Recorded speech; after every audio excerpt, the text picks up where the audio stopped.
All right, today we are diving deep into one of the most, truly bizarre and mesmerizing sites in all of chemistry. We're talking about the Belousov-Zhabotinsky reaction, or the BZ reaction for short. It's this chemical process that, honestly, seems to have a life of its own, just pulsing with color in these hypnotic ways. And yeah, that quote pretty much sums up the feeling that most people have when they first lay eyes on it. This is definitely not your typical high school chemistry experiment. The second you see these patterns just emerge out of nowhere from a clear liquid, your brain just goes, okay, how does that even work? And then almost immediately, how can I do that myself? So what is actually going on here? Well, what you're looking at is something called an oscillating chemical reaction. Now, most reactions you might be familiar with are kind of like a one-way street. They go from A to B and then they're done. This one, no way. It cycles back and forth. The amounts of the chemicals in the mix actually rise and fall in this predictable rhythm, and that's what creates those incredible pulsing visual changes. Okay, so let's say you want to try and recreate this chemical marvel yourself. Where do you even begin? Well, like any good recipe, it all starts with a shopping list. Okay, so here's what you'd need. Sulfuric acid, sodium bromate or potassium bromate works too, malonic acid, sodium bromide, and ferroin. Now, most of these are fairly standard lab chemicals, right? You've got your acids, your salts, but a couple of items on this list, well, they present a real challenge. Malonic acid, for instance, can be super elusive and pretty expensive. And then there's ferroin, this special color indicator that's absolutely crucial. And here's the first big roadblock. That ferroin, it wasn't something you could just go online and buy. Nope, it had to be synthesized from scratch. So before the main event could even begin, you had to complete a whole other chemistry project just to get one of the ingredients ready.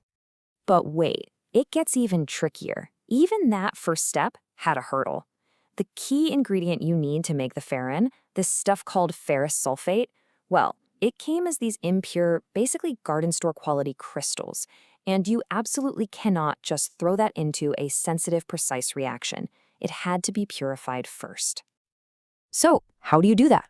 Well, the process is a classic chemistry technique called recrystallization. It's pretty neat, actually. You dissolve the dirty chemical in some hot, acidic water, then you filter out all the solid gunk. After that, you just let it cool down really slowly.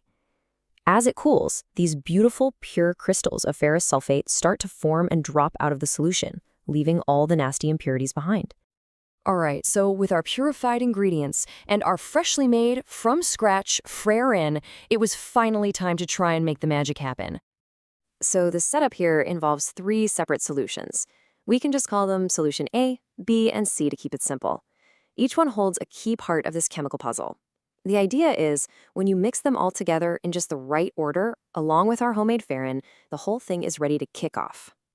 But you know how it goes, the first attempt was, well, a bit of a disappointment. After all that prep work, synthesizing, purifying, the reaction did start, but it was just this blurry, undefined spot. The beautiful, sharp waves we were hoping for, nowhere to be seen. And the reason, it turns out, was surprisingly simple. The liquid in the dish was just too deep. And the solution, it turned out, was incredibly simple. All it took was using a pipette to suck out some of the extra liquid and create a really, really thin layer. And just like that, the reaction completely transformed. Suddenly, that blurry mess became a sharp, beautiful blue ring, and those hypnotic waves we were looking for began to spread out. It's just amazing. A tiny, tiny change in the setup made all the difference in the world. Okay, so now that we've actually seen it work, which is fantastic, let's get into the why. What's the secret? What is the complex chemical clockwork that's powering these incredible mind-bending patterns? The entire incredibly complex process really just boils down to a kind of chemical tug-of-war. And the referee calling the shots in this match is the concentration of one specific chemical, bromide ions. How many of them are around at any given moment dictates which of 2 competing reactions gets to take the lead. Yeah, you can think of it like a seesaw. So in state 1, when the bromide concentration is high, a slow reaction is chugging along, and our ferroin indicator stays red. But, and this is key, that process uses up the bromide. So when the bromide level drops low enough, bam, it triggers state 2. A completely different and much, much faster reaction takes over, which oxidizes the ferroin and flips the color to blue. So the really crucial part here is the reset button. How does it flip back? Well, after that fast blue reaction is done, a third, much slower process kicks in. This one does two things. It changes the pheromone back to its red state, and most importantly, it regenerates those bromide ions. And that brings the whole system right back to state 1, allowing the entire hypnotic cycle to start all over again. Okay, so that explains the color change, right? But it doesn't explain the patterns.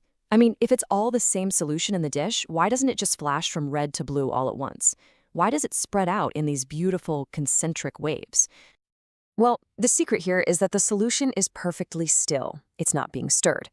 So the little ions can only move around by slowly diffusing through the liquid. And what happens is, inevitably, one tiny random spot, we call it a nucleation point, is going to run out of bromide just a little bit before anywhere else. This creates a tiny zone of low concentration, right? So bromide from the areas around it starts to slowly diffuse toward that low point. This movement is what triggers the blue wave right at that center spot, which then spreads or propagates outward as the effect dominoes across the dish. So what's the next logical step when you get something cool to work on a small scale? Of course, you try to go bigger. But as you might guess, attempting to scale up this reaction introduced a completely new and totally unexpected problem. So the weird thing was, the large-scale reaction was working, chemically at least. But the visual effect, it was completely ruined. There were thousands of tiny gas bubbles popping up all through the liquid, just obscuring everything. So the big question was, where on earth were these bubbles coming from? And it turns out the culprit was the reaction itself. Remember that third slow reaction we talked about, the one that acts as the reset button? Well, it turns out that process has some unwanted side products, carbon dioxide and carbon monoxide gas. In a tiny, shallow dish, it just wasn't noticeable. But in the larger volume of liquid, those gases forming bubbles suddenly became a huge issue. So just tinkering with the chemical recipe, adding a little more of this or less of that, it didn't seem to help at all. The solution wasn't going to be found in the list of ingredients. It had to be found in the process itself. A clever workaround was definitely needed. Yeah, after trying all these different chemical fixes failed, it became super clear that a procedural fix, changing the how, not the what, was the answer. And, this is a perfect example of how science is so often more about clever problem solving and good technique than it is about just having the perfect formula written down.